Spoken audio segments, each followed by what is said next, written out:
In fact, we're helping make that decision for him.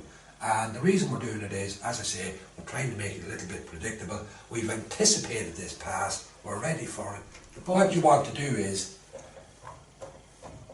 you're trying to keep that shape quite tight and compact, so that when the player gets the ball here, doesn't feel he can make a pass between your players because they're close enough together that from his perspective it looks as if that pass will be intercepted. So that's your midfield compactness and so on. You know it's working. All that looks pretty good. So I'm going to remove a player or two, and I'm going to give a couple of examples of other things you might look out for that would indicate it's not working so great.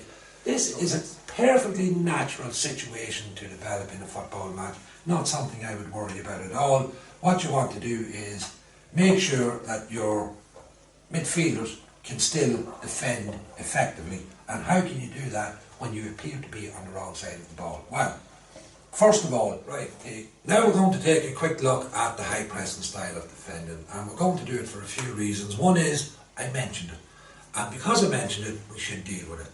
That'll teach me to mention things in the future. Another reason is that in the attacking phase of the game, and you're trying to build out from the back, something you're going to have to try to build out against is a team employing this high pressing style of defending. So it would seem like a good idea to take a look at it from the defending perspective and see what it is you might have to build out against. And another reason for doing it would be, I don't know, why not? We're here. But imagine how horrified I was when the young guy who does all the camera stuff and all the technical bits, who knows absolutely nothing about football and has no interest in football, doesn't coach it, play it, watching TV, nothing. And he asked me a question about football, and I thought, well, if he, Mr. I don't know and I'm not interested in football, is asking this question, how many people watching the video might wonder the same thing? That's a very good question.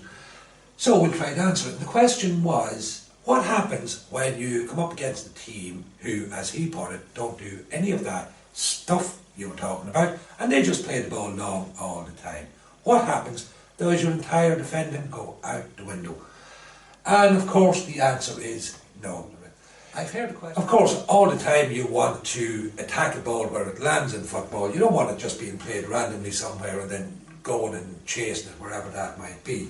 So you would try to be under it. If the ball is landing all the way back here, you'll have your centre-backs dealing with that in the usual fashion. One will go and try to head that ball away, hopefully keep it within your own team, one giving you some cover there in case that goes wrong, and your full-backs tucked in here to deal with any opposition players that are attacking, trying to pick up on any bits and pieces that might result from something like that.